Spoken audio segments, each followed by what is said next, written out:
All right, here we go. Man, it's divisional round Sunday. Dave Lochran with me. Chris Spags, first live before lock we've done together. Happy to be doing it, man. This is live before lock. I haven't been on a live before lock in quite some time, but we've got a solid hour here to break everything down.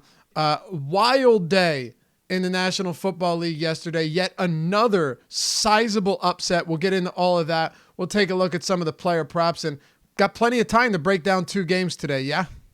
Yeah, it seems like, real fun to fill an hour talking about two games. But if there are two games you could fill an hour with, these two are the ones yesterday, I think projected to have some risk of being slogs. And even though there were points put up on the board, you could look through the box score for San Francisco and really nothing happened there. The Ravens getting stomped at home by the Titans. I mean, those games yesterday probably wouldn't have been the most fun to have a 2-day slate for, but this one, we got the Chiefs, we got the Texans. I feel like there's going to be some scoring going on there. So we'll make it work, right? That's all we do. We're the professionals here on the stream. They brought in the heavy hitters for the Sunday 2 game. The stretchers, baby. It's good to have you guys with us as always. Wonderful Sunday afternoon. You're used to having this nice weather in the winter, right, out in California. I've had 65-degree temperatures on Saturday and Sunday, back-to-back days this weekend, baby. That's crazy for mid-January in PA. Anybody that's watching, and yeah, man, the eggs and ketchup, I threw that tweet out there today. Polarized. I am a polarizing figure. So you were pro ketchup with eggs, right? Damn right I'm pro ketchup and eggs. Yeah, I share that worldview too. I think ketchup, like in general, especially like if you're eating anything healthy too, I feel like when I make some slow cooker chicken, sometimes comes out a little dry. I'll ketchup that up too. I think ketchup gets a bad rap. Like you don't put it on a nice steak. We're not scum. No, not a savage. No, but like eggs, yeah. Like what am I gonna die for the sweet flavors of eggs or hot dogs? People who do that, Chicago people, I'm looking at you. Like, no, I don't need to savor all the flavors of the hog anus I'm currently ingesting. I think I can put some ketchup on there to balance it out. But no, team ketchup all the way. Someone recommended sriracha ketchup, which is just amazing. Like if you ever have cheesesteak egg rolls, throw a little sriracha ketchup on that. But anyway, again, let everyone get into the room. We got a lot to talk about. Evan Roth says, I think we should be talking about the NBA. There's a lot going on. If we don't know the NFL plays by now, why are we putting our money in? Well, here's the thing. Number one, we will have an NBA show. We always do. So check that out live before lock tonight, 6 p.m., I believe, lock. So it should be a 5 p.m. start time. But the thing is, everything changes when you go from a 4-game slate to now a 2-game slate like this, right? Guys that might not have been in play at all are viable, and guys that may have been great plays, might not be anymore because you're trying to salvage yesterday. And you made a great point when you and I were planning this show this morning was like, what do you do with some of these busted lineups where, you're trying to, you're saying, all right, I'm not winning a turn. I'm not banking, but there's a legitimate shot that I can still make decent money. I can still cash. I can still, come out in the black in my cash games. But I had a ton of landmines go off on me yesterday. So all of that to discuss, and then we'll get into both of these games. But the crazy thing, dude, is when you look at how poorly Baltimore played, Lamar Jackson, if you started him, you still got 500 total yards from the guy, right? So like a lot of these teams may have played poorly. If you were rostering heavy anyone from Minnesota, close the book. But with a bunch of these other teams, guys went off that we didn't see happening, no question. But at the same time, Lamar Jackson and several players from Baltimore didn't kill you, at least. Yeah, I mean, like for me, and we were talking about, as you mentioned before we came on the air, like there's one lineup I have in the play action from the full weekend tournament that I tinkered with this morning because I had Lamar, Hayden Hurst, and Marquise Brown as a stack with the Niners defense. It's literally the only uncorrupted lineup I had out of the whatever 75, 80 I did for the 4-gamer. So that to me is what you can be doing, what you should be thinking about. Who are the guys you feel really confident in? Because that to me, I think that actually that lineup was a hand-built one, but I mixed in optimized ones and hand-built ones. And I think that's one thing you should be looking at. I mean, we talk about a lot on these shows. People don't late swap enough. For the 4-gamer, like, yeah, you feel your lineups are dead, but there are some strong plays on this slate. Some guys, too, like I think that, maybe get more valuable because the ownership isn't there as much as it should be for the full slate. Now that we know that we see the ownership for Derrick Henry, saw the ownership for Dalvin Cook. A lot of these guys, George Kittle, a guy I don't know how you feel about your syllabus picks, by the way, but for our Osmo Plus members out there, we do a syllabus thing where we all give our low owned GPP flyer, our fade of the week. I am feeling the best in the world about my George Kittle pick for fade of the week because holy shit, he did nothing. Crazy, right? Yeah. I mean, like he had to block. I mean, that's what happened. He had to stand and block. They didn't need him to do more. That's what it was. But man, like that's 30% of the field with 4 points. It's insane. Unbelievable. And that's the tight end position. I had talked about, potentially looking at a Jonnu Smith just because the ownership would be so concentrated at the top of tight end. I'm not going to pretend that, I went up and loaded on Jonnu Smith, but anyone who got that touchdown from Jonnu Smith, even though it wasn't a huge game, right? Like Tannehill threw for less than 100 yards. You're in many spots, you're still ahead of other people because a dirt cheap tight end giving you those type of numbers might have allowed you to get to Henry and another expensive back. So there's a bunch of different ways to look at it. Stunner time, y'all. Whoa, Laffy isn't painfully pale today. First, how I think it's because of the sunlight I'm bringing to your life gives you more of a complexion. That's not I was gonna say. First of all, that's how nice of you, Stunner. That's a really kind thing of you to say. Second of all, I told you it was 65 degrees yesterday, bro. I went out. You're going outside. You weren't in the Laffy cave. You were out enjoying the world. I went out and caught myself a heavy tan. Just with the mirrors out too and a Speedo, just enjoying your life. So yesterday I was on the deeper dive with Alex Osimo and Ben Ross, so the same crew that we've had all year. And we had a lot of discussion about Derrick Henry. And man, there were some people on Twitter that went off with some 17 tweet threads about why Derrick Henry was a bad play and would not come through. Now, I'm not going to be that told you so guy because I wasn't saying Derrick Henry is a 200-yard player again. They're going to have a 3-score lead in the third quarter, right? Anybody that was saying the Titans were going to the game would go that way, you're full of shit. But if you said Derrick Henry is so good that it doesn't matter and he's just going to break off big runs again, absolutely. Now, if you said he was going to throw a touchdown, well, that looked like a teardrop from the top of the key. Nice jump pass, though. Right. But, dude, this guy's unreal. He's just outright unreal. He has 71% of the Titans' total yards in 2 games. Yeah, I mean, look, he's a monster, and I wrote about that in my column earlier this week. And not that this is we're doing victory laps or anything, but I think this is one thing that's important to consider for these 2 games today is what's the pathway to these teams winning? And for the teams especially that I think people are treating like locks or the teams that feel under-owned, Seattle's still under-owned for their stack. I'm a little bit less bullish on Seattle. I think Green Bay's defense has stiffened up in the last month in a way that's been appreciable if you actually go through those numbers. And even if you want to do a game film thing, you can do that. But just looking at the numbers, I think against the run defense in particular, they've tightened up. The coverage has also been decent all year long. But I think these are the ways, if you're building 150 lineups, you should be having what happens? How does Houston win this game and Kansas City fails? How does Kansas City win this game and goes nuts? That's just the approach you need to have. We always talk about telling a story with your lineups, and that's a cliche phrase now, but legitimately, that was the way that the Ravens lost that game was they come from behind. Lamar puts up big stats. Some of the main guys fail. Mark Andrews fails, and then you have other guys getting opportunity, and Derrick Henry carries the ball. And that's what DFS football is more than any other sport. Yeah. And this postseason has been full of upsets, right? I mean, Minnesota was a touchdown plus dog to the Saints. I thought the Saints would roll or at least win, at least definitely win. That didn't happen. The Titans come in. Now, I had the Titans beating the Patriots, right? That only because the Patriots limped into the postseason. They did not look like a good football team coming into the postseason. So, sure, I got that one right. But I thought the Ravens would roll, man. I did. I have immense respect for Henry. I've been a big Henry guy for a long time. But the way that Vrabel has coached this team up, I questioned some of his decisions from last week, and I'm so wrong about it. Everything he has done has been brilliant. Their defense has been amazing. And yeah, Lamar Jackson racked up the yards. And I tweeted this yesterday. The amount of drops that were on this, that were responsible for the wide receivers on third downs that would have continued to drive but killed it in its tracks. Huge in the first half. Huge. But they really slowed him down, and he seemed unstoppable. prior to that. So another big one, and then we're going to jump into these games here. We got plenty of time to do so, is Dalvin Cook.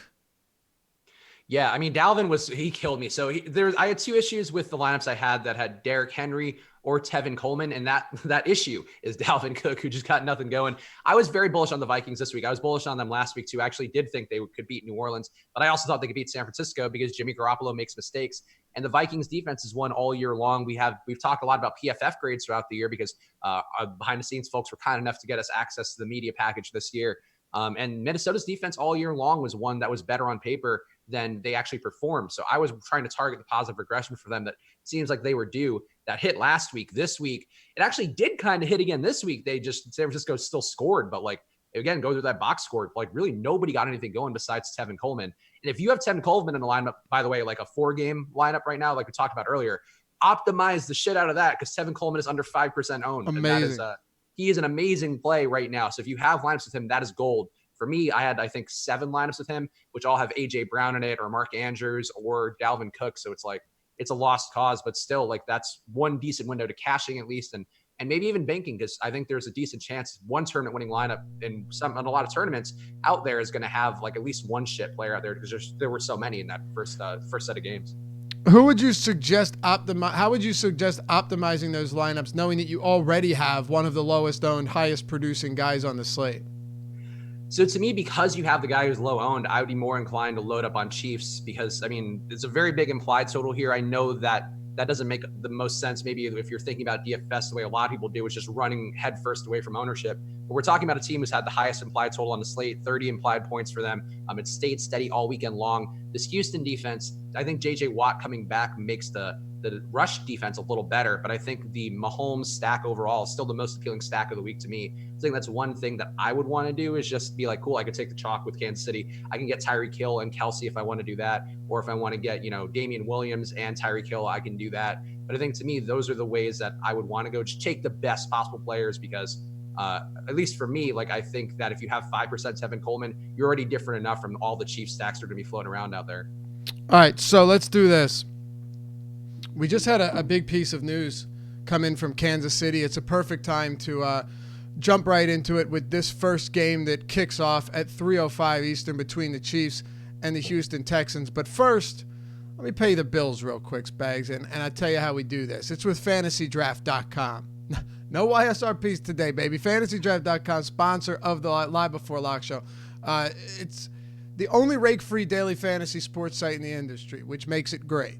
And over time, a DFS player can lose up to 30% of their bankroll due to nothing but rake alone. Fantasy Draft fixed that, though, because only on Fantasy Draft are 100% of the entry fees paid out to the winners 100% of the time, which means more money in your pockets. Sign up at FantasyDraft.com with the referral code AWESEMO, that's AWESEMO, and get a 7-day free trial membership. So, look, 100% rake-free. It's the only site that does that. AWESEMO is the sign-up code. 7-day free trial over there at FantasyDraft.com. Head over there after the show today or during the show. Use the code AWESEMO. Get some lineups in and get that 7-day free trial. FantasyDraft.com, sponsor of Live Before Lock.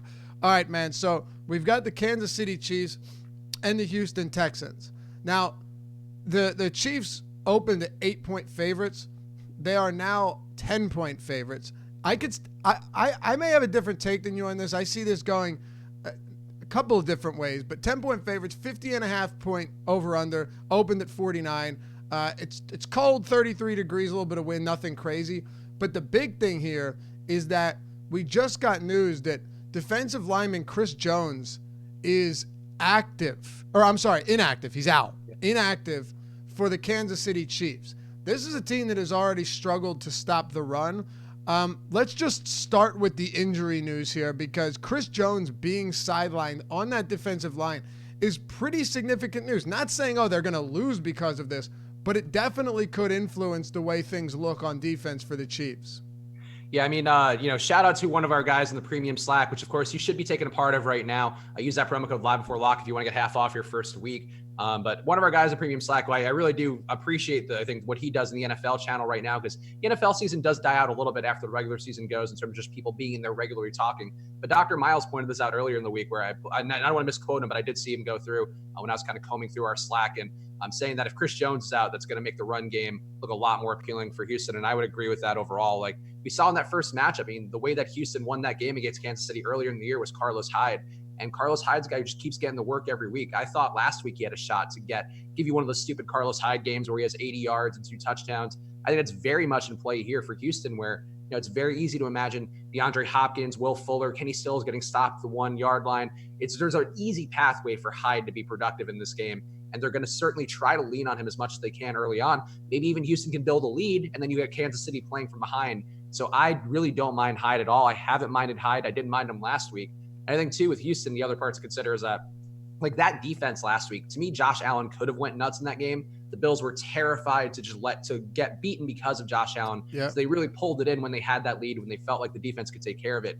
Kansas City's not going to do that. They're going to keep throwing. They're going to keep being aggressive with Damian Williams. They're going to keep being aggressive with downfield throws to Tyreek Hill. Travis Kelce, I think the knee issue is a little bit scary, but I think there are some ways there where Kansas City is just going to score, even if it's not with the conventional guys. And Houston, if they pick up that lead early, like that's a very logical game stack to me where you go Hyde.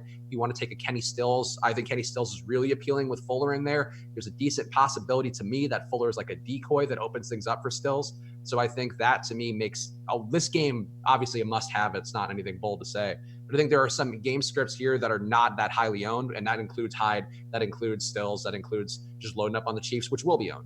Right. Look, either way, I would expect this game to score a lot of points.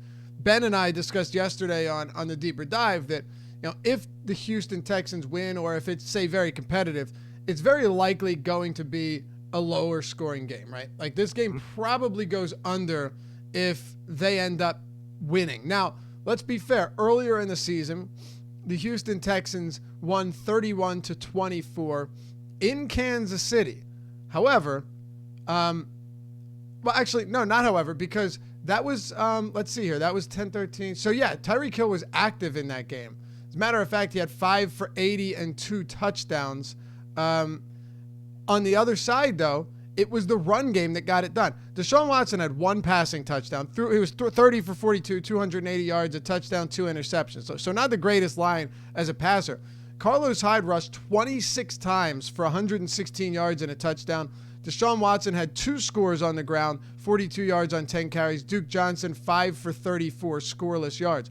I bring that up because they ran the ball 41 times. I'm a broken record with this, but that's how the Colts beat them. That's how the Lions almost beat them. When they went over that rough stretch of games, it's because opposing head coaches said, you know what? If it's competitive or if we go up early, even by a possession, we're just going to run the ball, keep it out of their hands. Because they're one of them. The Chiefs are one of the most electric offenses in the league. We know that Patrick Mahomes can go off for 5 touchdowns and 350 yards any day of the week. But I do think there is a way, and you'll hear a lot of people like, oh, what are you talking about? There's no chance. Well, you know what? It didn't seem like there was a chance with the Titans not beating Baltimore, but beating the shit out of them in Baltimore, right? It didn't seem likely that the Vikings would win that game, not dominant fashion, but the Saints did not look strong at all. The Patriots lose to the Titans. We've already had a lot of upsets, so it's not crazy to think this game does stay competitive, Spags. And I think Carlos Hyde certainly has to be one of the guys we look to. At ownership right now, coming in at 30%. So this is just 30% on DraftKings for the 2-game slate. That's really not that much for a 2-gamer. I would think he'd be more, but I think because they're 10-point dogs, because they're on the road, who wants to play a running back in this scenario? You could have said the same about Derrick Henry, who is not Carlos Hyde. Look, don't get it twisted here. I'm not saying that. But the game script was so favorable yesterday for Derrick Henry that they didn't need to pass at all. So if it's close, Carlos Hyde probably gets 20 carries. Yeah, look, Lofty, I agree with your take that Carlos Hyde is exactly the same as Derrick Henry. You're such an asshole. I think that they are one and the same. But no, like I think you're right though. Like that's the game script that to me is a pathway for Kansas City to have their fantasy value and also for Houston to have theirs in a way that's going to be lower owned. And I think that's what, that's kind of the core of what I'm trying to get at here. Like I will tell you right now, I'll have a good amount of Carlos Hyde. I already have a good amount of Duke Johnson. I'm going to get more Hyde in now with that we have the Jones news and these last few lineups I'm making during the show. But I think, to me, that is just an obvious pathway where Kansas City starts slow. It's a chilly day there. The wind, as you mentioned, the wind's not crazy, so it's not something that's going to affect things. But it's a playoff game after a bye. Teams start a little slow there. Houston puts together 2 good drives early that end into Hyde touchdowns or just Hyde yardage or just Hyde getting good results on the ground. His day is going to be made pretty much right away. And he's also an anti-optimizer play because he's not going to come up a lot. He doesn't project that well. Osmo has him, as a pretty weak raw points projection. So you'd have to really up the randomness to get a good amount of him. And I think that to me is why that's the value in a guy like that. It's just thinking about this differently, thinking about how that happened. As you mentioned, we just saw how that happens, how a guy like Hyde gets value. It's what we just saw last night. He's not Derrick Henry, even though Lofty will tell you that he is at every turn. I think the main thing, you got to fill this hour. We found our gimmick. There it is. But I think to me, like Hyde's very appealing there and their builds. I think as long as the game is close, you're going to see Hyde get work. And then if you're building with the assumption that Kansas City steamrolls, like you do an onslaught, maybe you have Mahomes with Damian Williams, with Tyreek Hill, with Kelsey, just saying hypothetically, then you run that back with Duke Johnson because that's one way that Duke has value is like Kansas City goes nuts. And that's the way that I would be trying to think about this. And if you're running an optimizer, going through the lineups that have been optimized and trying to pull those lineups out that have a construction that's close enough to this, because that to me seems like a very logical way to extract value from here without being super chalky. And for showdowns as well, definitely something to consider. Very much anticipating your scheduled rant on why Sammy Watkins is the same as Michael Thomas. That should be fun. Compared to the results last week, maybe that will be the case. You see Thomas chirping on Twitter all game long yesterday? It's sad. It's a little sad. Something else, man. I love Michael Thomas. Like I love the fact that his handle is can't guard Mike. I like that he was good all year, but you got your ass kicked by Xavier Rhodes and bracket coverage, and like it's not the time to talk shit. There was a question that someone posed. It wasn't a question, but it was more of a statement saying to Michael Thomas, like, if you were on another team that didn't have the most accurate quarterback ever, you'd be an 800 yards per season guy. First of all, thank you for the super chat, Michael Jackson. And to answer that question, both sides of this game, not just one. But would you say that Michael Thomas would see a precipitous decline in production with any other quarterback? No, I don't think that's fair. I mean, I think the thing that Brees doesn't get enough credit for, like the NFL 100 thing, him not being in that mix and people just kind of crapping on him. Like he's made at least one guy into a star for stretches of his career, like Marquise Colston. I don't know if like that's a name that is that actually his name? No, Marquise Colston. Yeah. That was Marquise Colston. Yeah, I think it's not Marquise, but Marquise Colston. Yeah. Like he made that guy viable. Like that guy probably would have been a replacement level player. I mean, not to talk crap about him because it's not about him, but like just the funnel there, the volume he saw.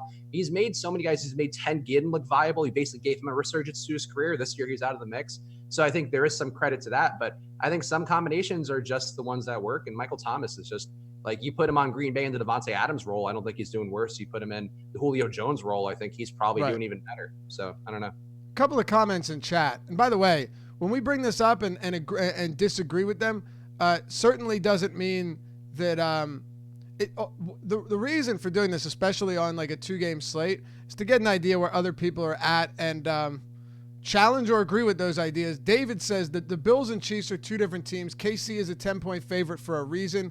Chiefs are an elite team that plays with a stronger pedigree at home. Like, here's the thing, dude. On paper, you're 100% right. But I think what Spags and I are saying here is not that Houston's going to come in and win this game. Neither of us are. Maybe Spags is saying that. I'm not saying that. Like this is like the misquote each other show. I like it. Misquote before lock. That's not what we're saying.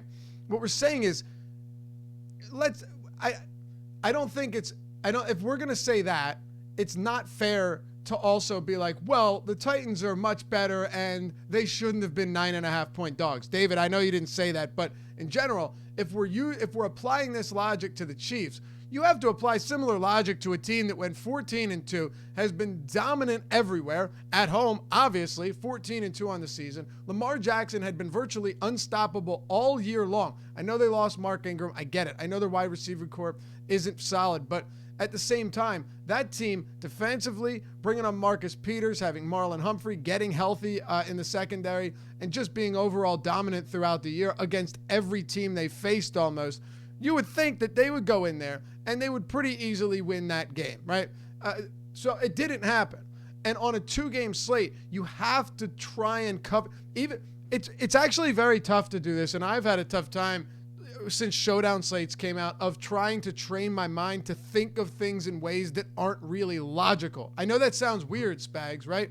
But like sometimes you have to take the illogical approach to get to where you need to go on these short slates. And if that means that, hey, the NFL has an incredible amount of parity and not parity like, you know what parity means, not you. But not Mad TV. Not Mad TV parity. Parity meaning, whatever. Either way, a lot of parity in the NFL, and strange things happen. This postseason, they've already happened. So do we think that it's probable that Kansas City loses this game at Arrowhead Stadium? No. But is it something that could happen that you have to account for? Because if it does, we can at least get a pretty good idea of how it's going to happen. And that's what I love to be able to figure out. How is it going to happen if it does happen, even if it's unlikely?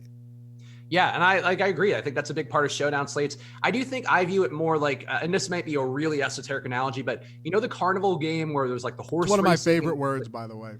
Thank you. I like to break out fun words when I can, but like, you know, the horse racing game at the carnivals where you roll the ball and your horse is either walking or running.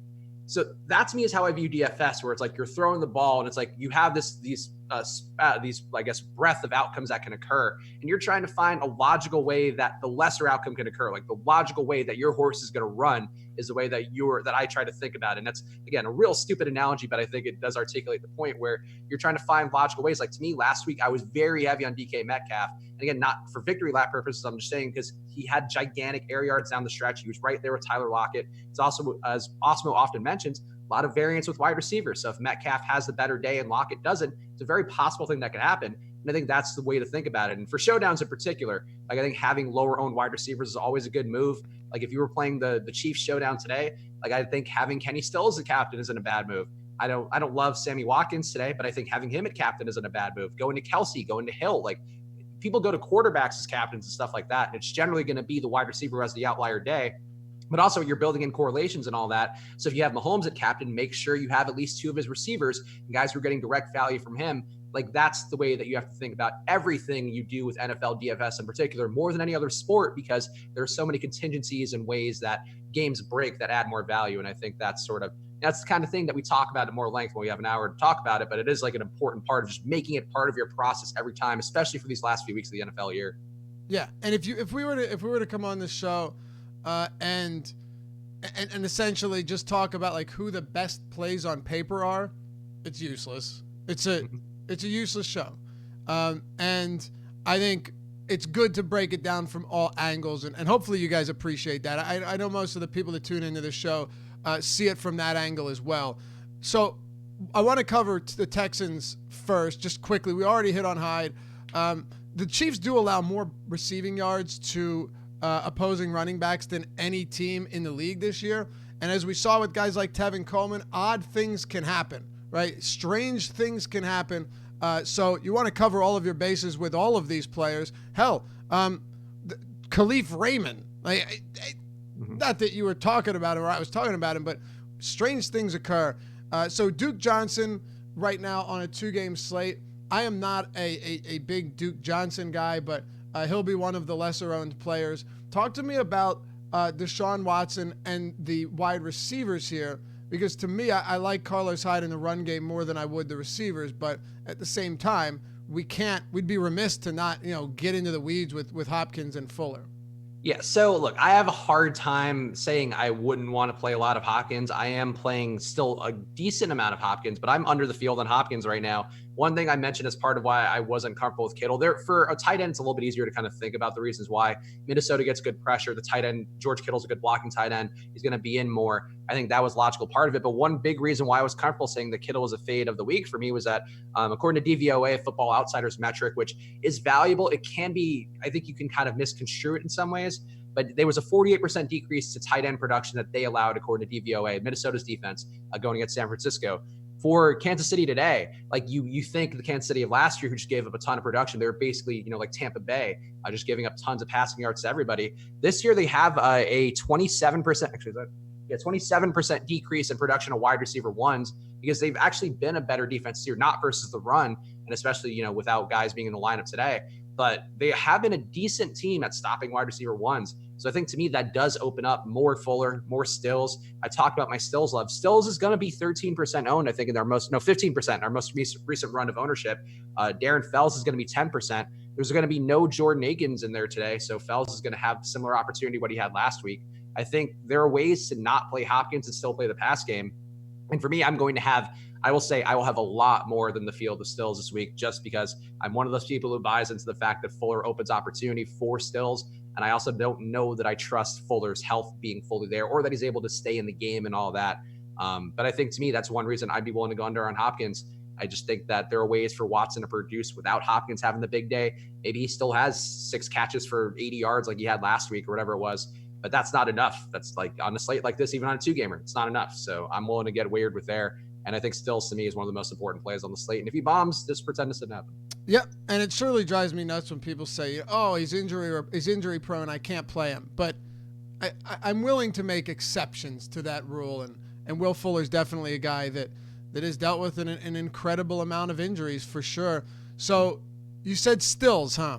Okay. Yeah, I mean, look, I think Fuller's very talented. Like I agree, like he's a monster, but he's been banged up. And I mean, I might also, a little bit of the brain stuff that you have to navigate where try to be agnostic to it. But he did have a game a couple weeks ago where he was in there, then was back out with the same injury. Scares me a little bit enough here. And I think you want him out there. If you're the Texans, you certainly want him out there. But I think if he's out there running routes looking capable, but not 100% of Fuller, I think that's a pretty big difference there. And I think that still draws attention away where a guy like Stills and maybe Hopkins or Fells or Duke Johnson, like there are ways for them to produce without the guys people are expecting. And I think now that people know that Fuller's in, like you could see the excitement in the chats that we watch for the shows. Yep. Like people really want to play Fuller. Like I get it. Stills the sexiest play, but he's a guy who gets deep targets and can turn them into monster days. And under 15% ownership for him or around 15, that's just not enough Stills. If you had to guess, how much different do you think the receiving yards prop for Fuller and Kenny Stills? Man, I would say for Fuller, just yardage, just straight yardage. I'd say 60 yards for Fuller and 45 for Stills. Okay, so 48.5 for Fuller, 38.5 for Stills, 10 yards different. Yeah, and that's pretty low too for both. It's not the best. Yep. So I don't know what to make of it. DeAndre Hopkins at 77.5. On the Chiefs side of the ball, Patrick Mahomes, by the way, 2.5 touchdowns. For all of you guys that are saying this is it, Mahomes going off, 2.5 over at plus 125. So, I mean, if you think this is a Mahomes game, there you have it right there. I mean, he could easily go for 4 in this spot. It's not like they have a dominant run game, but with that said, Damian Williams right now, projected ownership on DraftKings Spag, 73.3%, 63.5% on FanDuel. On Fantasy Draft, he's come down. I'm sorry, we don't have Fantasy Draft up right now. Yahoo, he's at 82%. So he's the highest on every site. Yeah, I mean, I don't know about the ownership being that. Actually, for Mahomes, like I guess it makes sense that he would be so highly owned, and it's intimidating for people. Like 41% or whatever, 41% on DK is a lot of ownership for a QB. I just don't see how this doesn't go well for him though. Like that's sort of the issue, and we talk about ways that it can't, and just thinking about that and why you should think about it differently. But like Houston to me, like again, Josh Allen I really thought was a strong play last week. And we've seen Houston just give up so much passing yardage. I mean, this team overall, like, you can make some arguments that the run defense is probably better than they show, even though they get up 120 yards of the run game all year long. They give up the highest passing yardage allowed on this particular slate, almost 270 yards. They have the highest passing TD rate, 5.9% passing TD rate. They also give up the most yards per pass. It's over 7. Like, they give up everything passing wise that doesn't look good. I just don't see how they stop Mahomes here. The issue with Mahomes is, like, he can throw 3 touchdowns to Hardman and Robinson and I don't know, like Yelder, like whatever guys they have on the roster can throw a touchdown to. That's scary. But I think it's also going to be tough for them to cover Tyreek Hill. I think it's going to be tough for them to cover Kelsey, even if he is banged up. So I think the core stack here is still the most appealing. But I just don't see how Mahomes fails today. And if I'm wrong on that, then what are we going to do? But I'll die on the Mahomes sword today. I don't think he's going to fail either.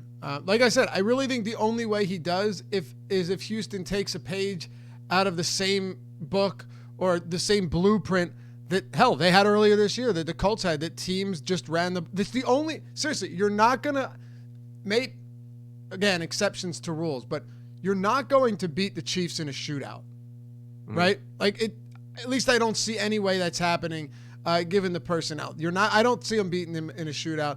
David Lazowski, Laffy, it's Laz gets fit. What's up, dude? Manny and I did a couple shows on Laz. He has the wildest lineup construction and won like $350,000 in week 10 or whatever. So, defense against like 2 players of his own team, ended up taking monster contests down. Sorry I was not able to get on the show this year. Love your content. It's authentic, entertaining, and fun. Let's try for next season. Laz gets fit, playing outside the lines. Absolutely, dude. And I know a lot of the listeners from the Monday morning quarterback strategy show would love to have you on.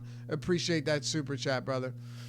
All right, Spags, let's close out Kansas City. Break this one down for me just a little bit further. Who would you say are your top options for the Chiefs here? And is anyone flying under the radar? 2-game slate. Got to try and be a little bit different.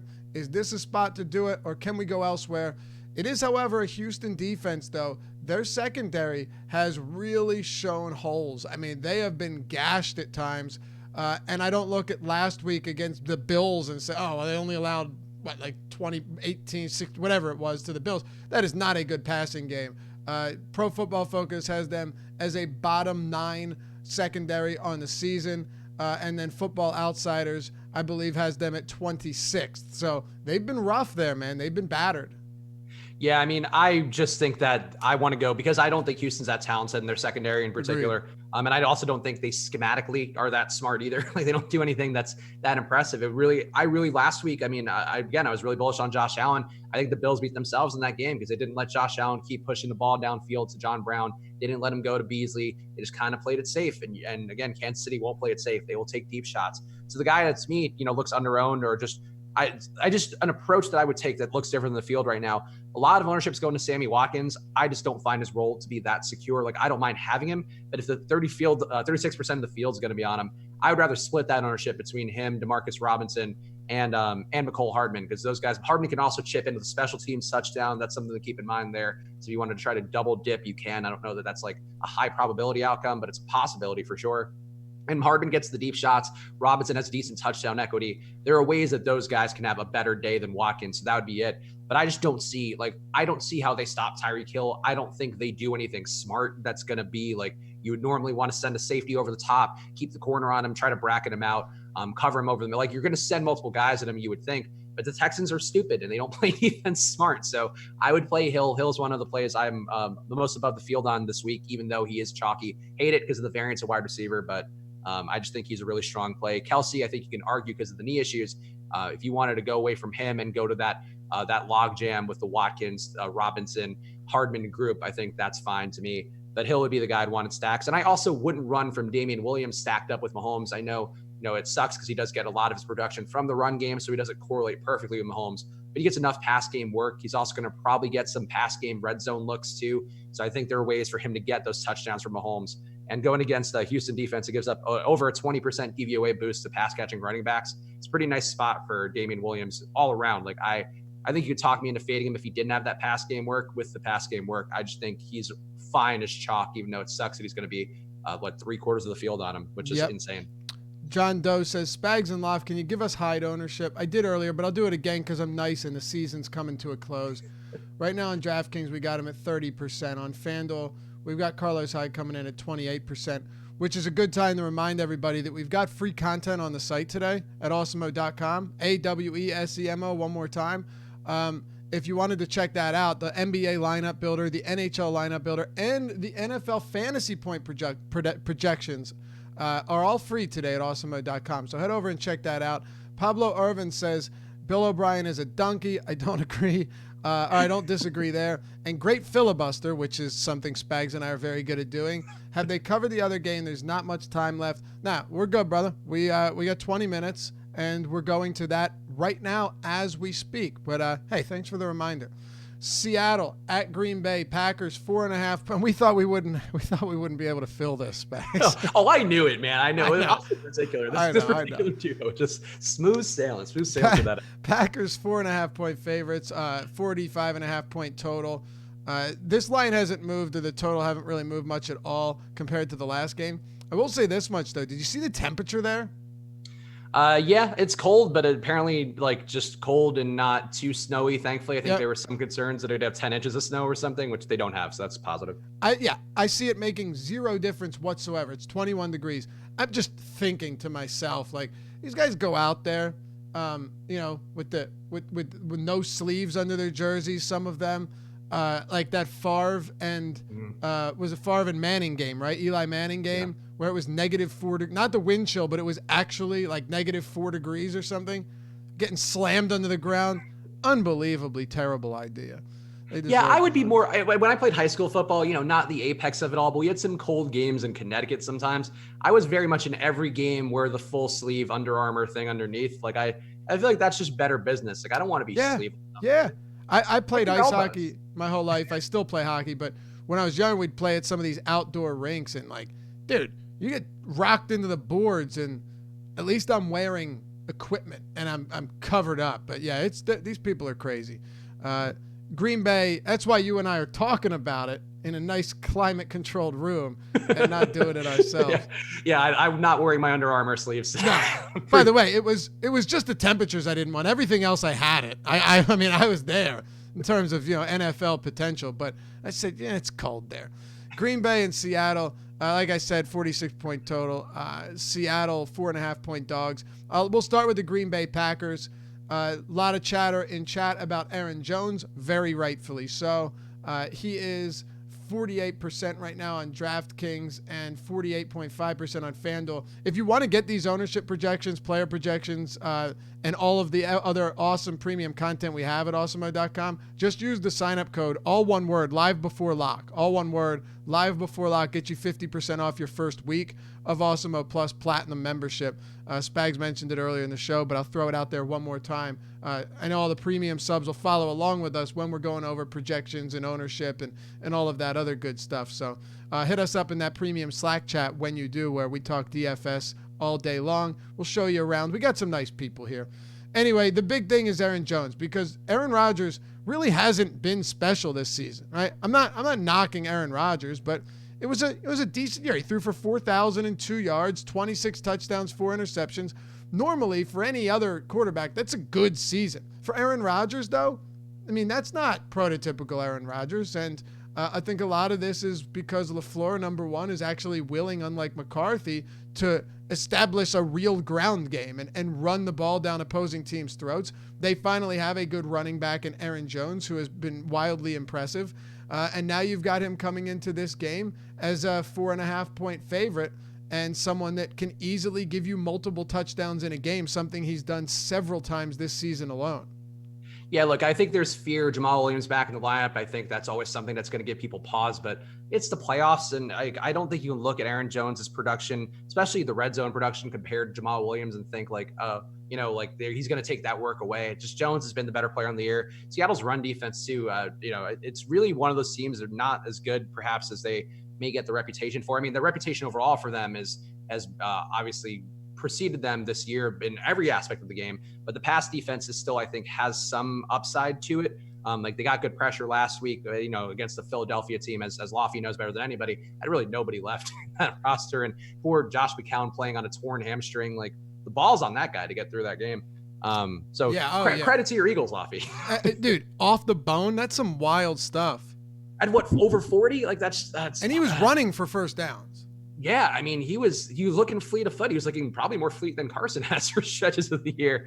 But like the point to me though is that Seattle's defense really still not as good as you might think from last week. But I think it was encouraging to see them get pressure. On the year too, they're not giving up passing TDs at nearly the clip of rushing TDs. They got almost a 6% rushing TD rate compared to a low 3.2% passing TD rate, which is really not that good. And that's not the be all end all stat, but it is one way where I try to figure out like what the production is going to be. I find it hard to believe Aaron Jones is going to not get into the end zone this week. I don't know that he gets you the Al Bundy 4-touchdown game that he's done a couple times this year, but I agree with you. Like, I really think that you can get away from Adams. I think Adams is a guy who's going to get really good production overall for PPR sites, but if he doesn't get you into the end zone and he gets you 19 fantasy points, was he worth the salary? I think on this slate, maybe not. So I'm willing to go to Jones. Jones, I just think is going to get that work. Can get some passing game work as well. I just like the situation for him a lot. So I'm with you on it. Like Rodgers, on the year, a 62% completion rate for Rodgers really isn't that good. It's not like he was taking the most high-risk throws. He would throw some deep balls to guys like Lazard, Marquez Valdes-Scantling, who sucks, who gets some deep balls. But it's still not. It's like that's not his game. He shouldn't have that low of a completion rate. I just think the pass game here.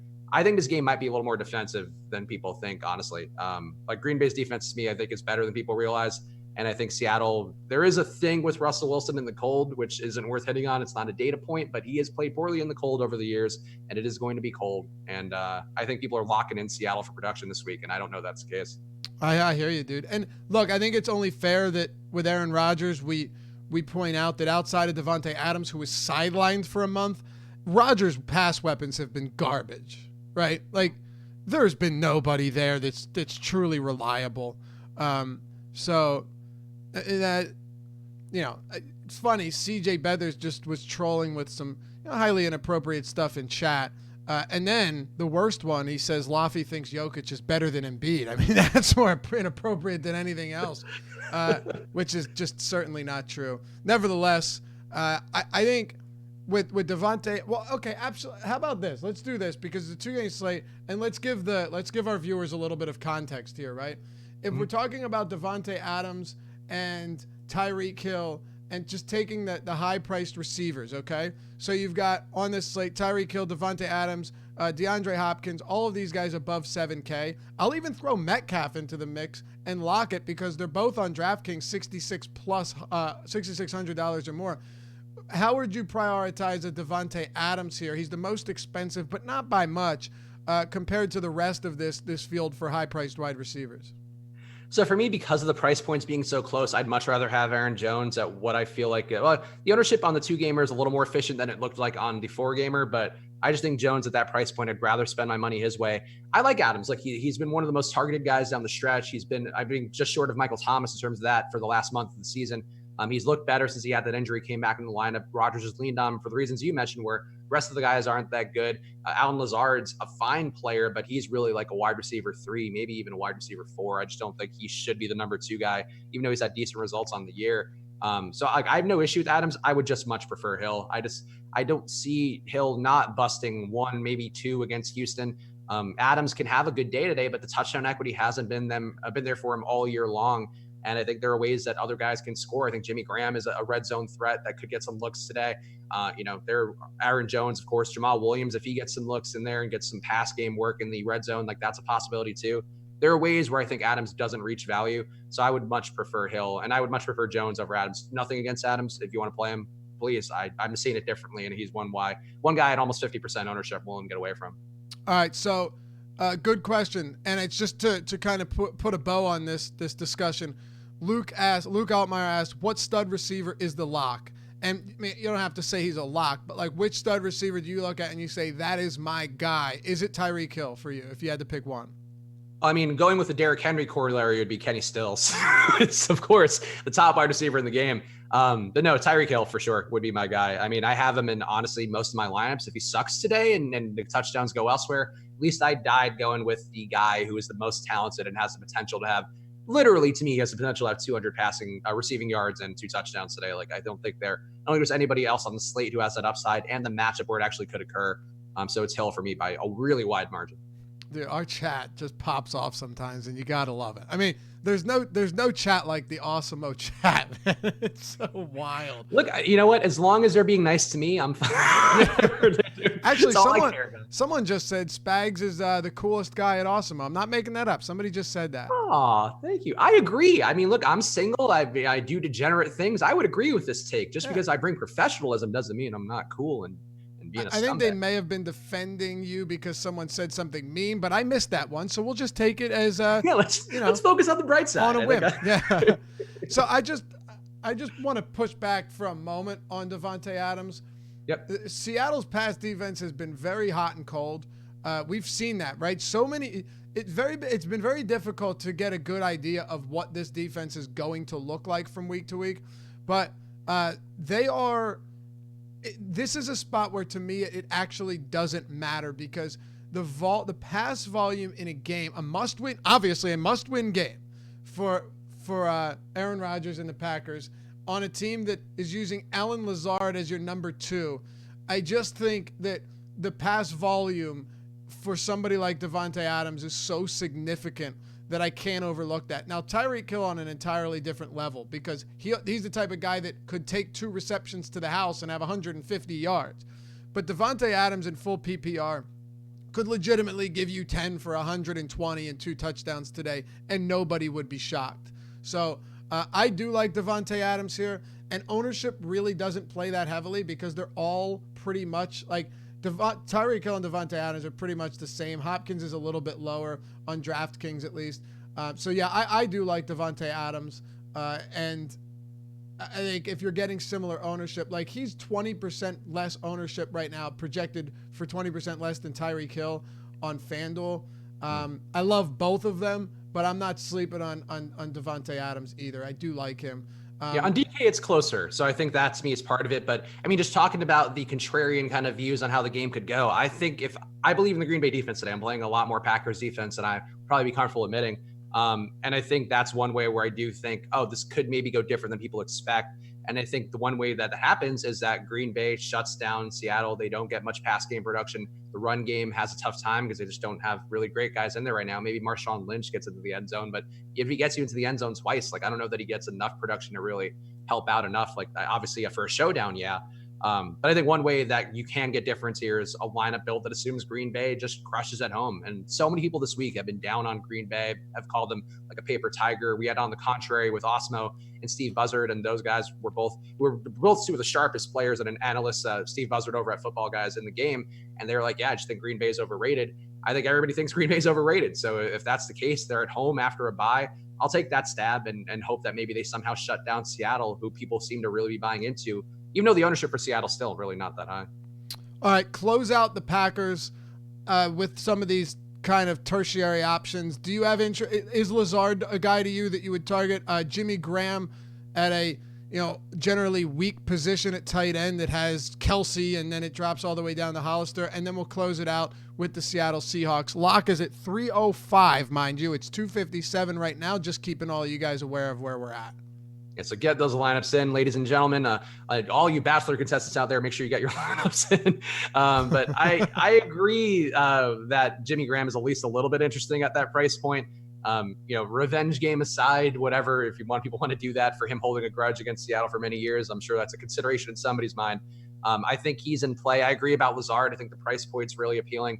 I think the one thing, kind of like Marquise Brown yesterday, was I was a little bit afraid of people landing on Marquise Brown a lot because of just the price point. Kind of the same thing for Lazard today. Brown came through. Maybe Lazard can. And I do think Lazard, at ownership-wise, if I don't believe in Davante Adams getting the full opportunity that he has to have a monster day, logically that means that I should have more Lazard, and I do have more Lazard. So yeah, I have no issue with Lazard. I have a little bit of Geronimo Allison. I have I think one lineup with Marquez Valdez-Scantling. I think if you want to take a stab on those guys, I don't mind it. But I think I'm still erring on the side of Green Bay controls this game for the most part and wins it with Jones and defense. Okay.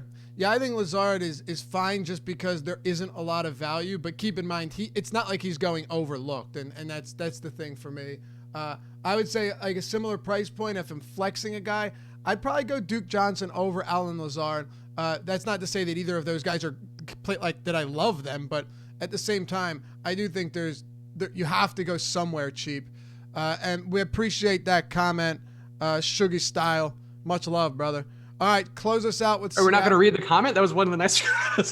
I know, but we're really short on time, so I thanked him in chat, and we appreciate him for that. Damn it! Right. Seattle, I know your ego. We can inflate your ego more some other day, Spags. Pay attention. Seattle, I got to tell you, there's just not a lot I like here, and DK Metcalf is the one I want to start with. We won't finish with him, but we got to start with DK Metcalf because I want to make sure these guys have enough time to get their lineups in. This is the big one for me, Metcalf and Lockett and Hollister. What do you got? So look, I love DK Metcalf. I think he's extremely talented. I don't know that I buy the ownership number we have in him being as low as it is. I just think people will see that big game. He won the $1 million in a very noteworthy way. That's whatever you want to say about it. It was in a lot of headlines. These are the things that casual players notice and go. Look at your dog. He's saying praise be to all of my takes. That's awesome. Sorry, keep going. She's a ham back. But awesome. I think that Metcalf will be in more lineups than we currently have him projected for. And to me, I think Lockett and Metcalf are very similar plays. I think last week there was more logic in going to Metcalf. I think this week there's more logic in going to a slightly cheaper Lockett, especially if the ownership that we have, like right now we have it being a 2.8% ownership higher for Lockett. I think that's going to be flipped and maybe even a little bit more for Metcalf. That's just my gut instinct. So I would go Lockett's way. The guy, though, I like the most in the pass game, and I'll be living and dying by this one, so you don't need to tweet me if I'm wrong. Jacob Hollister, I think, is in a really good spot. I just think he's going to get the work. I think that's one way that Metcalf and Lockett fail is that work going to Hollister. It's a good DVOA matchup, 10% DVOA boost, which is the best tight end matchup on the slate. Not a great one overall. Hollister's still not a guy who gets a ton of work, but I think he's one guy who can maybe get some more touchdown equity in this spot and can be a way to get away from everything. So Hollister is actually my most exposed pass game Seahawk, because why not? Why not? I know, Chris Austin, that was a bad decision on my part, but I could not ignore the dog posing in like dead dog mode. That's awesome, though. Not that he looks dead, but that he's just back there doing his thing. I don't like the run game here. I know that Pete Carroll said we want to get more looks for Marshawn Lynch, but the guy's got a rushing prop of 38 yards, and of course that's not the end all and be all, of course, right? But do we really want to place any faith in guys like Travis Homer and Marshawn Lynch today? I don't mind taking stabs at Lynch. Homer does project fairly well according to Osmo, so I have a little bit, but I just think this Green Bay run defense in particular, that's the thing over the last month that took a jump and the most meaningful way. Pass game, you could still say, the pass defense rather, you can say still has some weaknesses, but the run game really has shut down a lot of teams. We saw, the famous Mike Boone game this year where that just didn't work out his way. But actually, that was like whatever. If I misquoted that one, just whatever, blame my dog. But no, the Packers defense over the last month really did shut things down. And it was a Mike Boone game, yeah, because I remember somebody warned me about that, like, oh, Packers run defense has been really good. Boone could have a tough day. I was like, no way, Boone's a monster. And Boone was a monster the next week. He was not a monster. Yeah, I know, dude. I'm well aware. So, yeah, that to me makes me think I don't trust the running game at all here, because Boone, I think, is legitimately a freak athlete who would be a starting running back for a lot of other teams. I don't know that that's the case for Travis Homer or Marshawn Lynch in both their current iterations.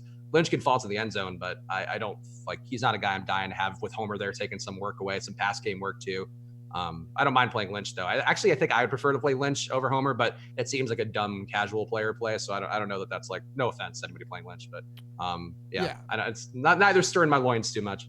Well, we appreciate you guys hanging out with us all season long. Before we go, wish you the best of luck and ask Spags, both of us will give your top play at each position. Hit them quick. For QB, Mahomes. For running back, split between Damian Williams and Aaron Jones. For wide receiver, top play is Tyreek Hill. Value play, Kenny Stills. Tight end, higher dollar guy would be Kelsey, but I probably have a stupid amount of Hollister. Yeah, how about you, Loppy? I guess you have to, right? Quarterback, Patrick, I think it has to be Mahomes here. Jones and Williams, yes, but I do think that Carlos Hyde, this could be an opportunity to put up a solid game. And Bill O'Brien has not been afraid to run him heavily in positive game scripts. We just need the script to flip positively. Will it? I don't know. Wide receiver, Yeah, Tyreek Hill, just the ceiling here is absurd. And I do like Devontae Adams. I'll say that Allen Lazard, just because he's cheap and there really isn't a lot here, makes sense, especially if you're going to be getting a very popular Sammy Watkins at 37% right now.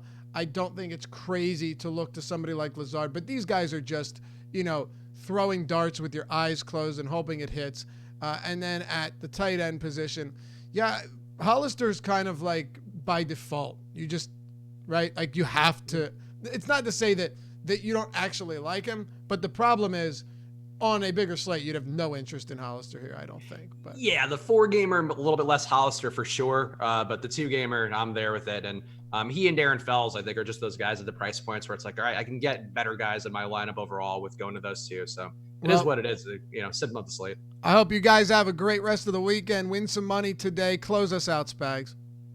We appreciate all you guys. Hit that like button before you go. Of course, shout out to Fantasy Draft, which is not the future of DFS. They are the present of DFS, and they're saving you money every single day, building your bankroll by not charging you rake. All of the content fees go right to the winners on Fantasy Draft. Let's go support them right now. Support your own bankroll more than anything. Use the promo code AWESEMO for a free 7-day trial. And of course, coming up in a little bit, we got Live Before Lock with Fast Eddie Fear and EMAC for NBA. So watch those guys. If you're tilted from football, if you didn't play enough Carlos Hyde, the Derrick Henry of our generation, and Kenny Stills, get in there right now. Play some NBA. But we appreciate you guys and wish you the best of luck. Talk to you guys soon.